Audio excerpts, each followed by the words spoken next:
घरे श्री मदन मोहन को बेश करा जाए। सकाल धूप बढ़िला उतारू पूजा पंडा महाप्रभु श्री जगन्नाथ आज्ञामाल श्रीदेवी को प्रदान करते। महाजन सेवक माने श्रीदेवी को विजे कराई सात पाहाच ठारे थिबा पालिंकी रे अधिष्ठित करांती। एहा परे विमान बड़ू माने पालिंकी को महालक्ष्मी मंदिर निकट को नहीं थांती। महालक्ष्मी जगमोहन रे पड़िथिबा खट उपरे श्रीदेवी को पंचामृत रे महास्नान करा जाए। एहा परे मार्जना और बनक लगी हुई माँ अलंकार लगी हुई थांती। एही बेश हेबा समय रे तढ़ाऊकरण तालपत्र और लेखनी नहीं उपस्थित हुअन्ति। भीतरछु महापात्र एही तालपत्र और लेखनी श्रीदेवी श्रीहस्त छुआई तढ़ाऊकरण को देवारे से चिटाऊ लिखिथांती। एहा परे भीतरछु महापात्र एही चिटाऊ नहीं चंदन रे श्रीदेवी श्रीहस्त मुद कराइबा परे विप्र ब्राह्मण चिटाऊ नहीं घंट छता काहाड़ी सह जय विजय द्वार निकट को जाइथांती। भोग मंडप शेष हेबा परे आज्ञामाल प्राप्त होई श्री मदन मोहन जय विजय द्वार निकट रे विजे करती। सेठारे पुराण पंडा पूजा पंडा एवं पालिया खुंटिया थाई वचनित होता है। एहा परे श्री मदन मोहन सात पाहाच तले रखा जाइथिबा रथ उपरे विराजमान करी विमला मंदिर निकट को विजे करिथांती। एही समय रे महालक्ष्मी मंदिर जगमोहन ठारू श्रीदेवी विमला मंदिर को गमन करिथांती। एठारे पर्वयात्रा जोगाणिया सेवक जोगाइथिबा सामग्री मान माँ विमला श्रीअंग रे छुआ होई पूजा शेष हुए। परे विमला मंदिर बाहर को आसीबा समय रे श्री मदन मोहन श्रीदेवी को बा रुक्मिणी रूपी श्रीदेवी को हरण करिथांती। एही विधिटी भीतरछु महापात्र द्वारा संपादित होता है। एहा परे महाप्रभु श्री मदन मोहन सरस्वती मंदिर निकट रे शिशुपाल को परास्त करिथांती।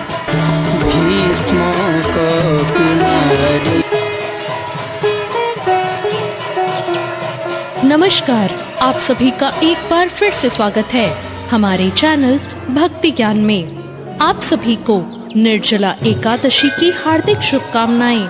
आइए सुनते हैं निर्जला एकादशी की पौराणिक व्रत कथा। पौराणिक कथाओं के अनुसार महाभारत के संदर्भ में निर्जला एकादशी की कथा मिलती है, जो इस प्रकार है। एक बार हुआ यूं कि सभी पांडवों को धर्म, अर्थ, काम और मोक्ष प्राप्ति के लिए महर्षि वेदव्यास ने एकादशी व्रत का संकल्प करवाया। अब माता कुंती और द्रौपदी सहित सभी एकादशी का व्रत रखने लगे, लेकिन भीम खाना खाने के मामले में काफी प्रसिद्ध थे और उन्हें बहुत भूख लगा करती थी। उन्हें भूख बर्दाश्त से बाहर होती थी, इसलिए उनके लिए महीने में 2 दिन उपवास रखना बहुत कठिन था। जब पूरा परिवार उन पर व्रत रखने के लिए दबाव डालने लगा, तो वो इसकी युक्ति ढूंढने लगे कि उन्हें भूखा नहीं रहना पड़े और उपवास का पुण्य भी उन्हें मिल जाए। अब उधर पर आई इस विपत्ति का समाधान भी उन्होंने महर्षि वेदव्यास से ही जाना। भीमसेन वेदव्यास जी से बोले, परम बुद्धिमान पितामह, मेरी उत्तम बात को सुनिए। राजा युधिष्ठिर, माता कुंती, द्रौपदी, अर्जुन, नकुल और सहदेव ये सभी एकादशी को कभी भोजन नहीं करते और मुझसे भी हमेशा यही करने को कहते हैं कि भीमसेन तुम भी एकादशी को ना खाया करो, किंतु मैं उन लोगों से यही कहता हूँ कि मुझसे भूख नहीं सही जाएगी। भीमसेन की बात सुनकर व्यास जी ने कहा, यदि तुम्हें स्वर्ग लोक की प्राप्ति अभिष्ट है और नरक को तुम दूषित समझते हो, तो दोनों पक्षों की एकादशियों को भोजन मत किया करो। भीमसेन बोले, महाबुद्धिमान पितामह, मैं आपके सामने सच्ची बात कहता हूँ, एक बार भोजन करके भी मुझसे व्रत नहीं किया जा सकता, फिर उपवास करके तो मैं कैसे रह सकता हूँ। मेरे उदर में व्रत नामक अग्नि सदा प्रज्वलित रहती है, अतः जब मैं बहुत अधिक खाता हूँ तभी ये शांत होती है।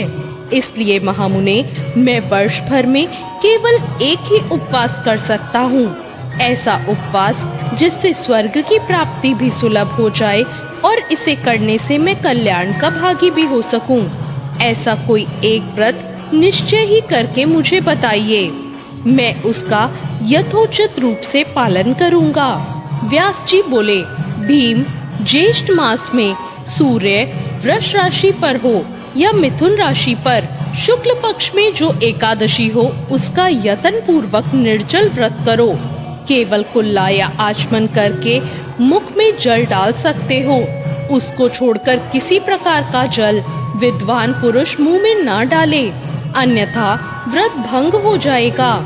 एकादशी को सूर्योदय से लेकर दूसरे दिन के सूर्योदय तक मनुष्य जल का त्याग करे तो ये व्रत पूर्ण होता है। तदंतर द्वादशी को प्रभात काल में स्नान करके ब्राह्मणों को विधि पूर्वक जल और स्वर्ण का दान करे। इस प्रकार सब कार्य पूरा करके जितेंद्रिय पुरुष ब्राह्मणों के साथ भोजन करे। वर्ष भर में जितनी एकादशियां होती हैं, उन सब का फल निर्जला एकादशी के सेवन से मनुष्य प्राप्त कर लेता है, इसमें कोई संदेह नहीं है। शंख, चक्र और गदा धारण करने वाले भगवान केशव ने मुझसे कहा था कि यदि मानव सबको छोड़कर एकमात्र मेरी शरण में आ जाए और एकादशी को निराहार रहे तो वो सभी पापों से छूट जाता है। एकादशी व्रत करने वाले पुरुष के पास विशाल काय, विकराल आकृति और काले रंग वाले दंड पाशधारी भयंकर यमदूत नहीं आते। अंतकाल में पीतांबरधारी सौम्य स्वभाव वाले, हाथ में सुदर्शन चक्र धारण करने वाले और मन के समान वेगशाली विष्णुदूत आखिर इस वैष्णव पुरुष को भगवान विष्णु के धाम ले जाते हैं। अतः निर्जला एकादशी को पूर्ण यत्न करके उपवास और श्रीहरि का पूजन करो। स्त्री हो या पुरुष, यदि उसने मेरु पर्वत के बराबर भी महान पाप किया हो, वो सब इस एकादशी के प्रभाव से भस्म हो जाते हैं। जो मनुष्य उस दिन जल के नियम का पालन करता है, वो पुण्य का भागी होता है। उसे एक एक पहर में कोटि कोटि स्वर्ण मुद्रा दान करने का फल प्राप्त होता है। मनुष्य निर्जला एकादशी के दिन स्नान, दान, जप, होम आदि जो कुछ भी करता है, वो सब अक्षय हो जाता है। ये भगवान श्री कृष्ण का कथन है। निर्जला एकादशी को विधि पूर्वक उत्तम रीति से उपवास करके मानव वैष्णव पद को प्राप्त कर लेता है। जो मनुष्य एकादशी के दिन अन्न खाता है, वो पाप का भोजन करता है। इस लोक में वो चांडाल के समान है और मरने पर उसको दुर्गति प्राप्त होती है। जो ज्येष्ठ के शुक्ल पक्ष में एकादशी को उपवास करके दान करेंगे, वो परम पद को प्राप्त होंगे। जिन्होंने एकादशी को उपवास किया है, वे ब्रह्म हत्यारे, शराबी, चोर या गुरुद्रोही होने पर भी सभी पातकों से मुक्त हो जाते हैं। कुंती नंदन, निर्जला एकादशी के दिन श्रद्धालु स्त्री पुरुषों के लिए जो विशेष दान और कर्तव्य विहित है, उन्हें सुनो। उस दिन जल में शयन करने वाले भगवान विष्णु का पूजन और जलमयी धेनु का दान करना चाहिए, अथवा प्रत्यक्ष धेनु या घृतमयी धेनु का दान करना उचित है। पर्याप्त दक्षिणा और भांति भांति के मिष्ठानों द्वारा यत्न पूर्वक ब्राह्मणों को संतुष्ट करना चाहिए। ऐसा करने से ब्राह्मण अवश्य संतुष्ट होते हैं और उनके संतुष्ट होने पर श्री हरि मोक्ष प्रदान करते हैं। जिन्होंने शम, दम और दान में प्रवृत्त हो श्री हरि की पूजा और रात्रि में जागरण करते हुए इस निर्जला एकादशी का व्रत किया है, उन्होंने अपने साथ ही बीती हुई 100 पीढ़ियों और आने वाली 100 पीढ़ियों को भगवान वासुदेव के परम धाम में पहुंचा दिया है। निर्जला एकादशी के दिन अन्न, वस्त्र, गौ, जल, शैया, सुंदर आसन, कमंडलू तथा छाता दान करना चाहिए।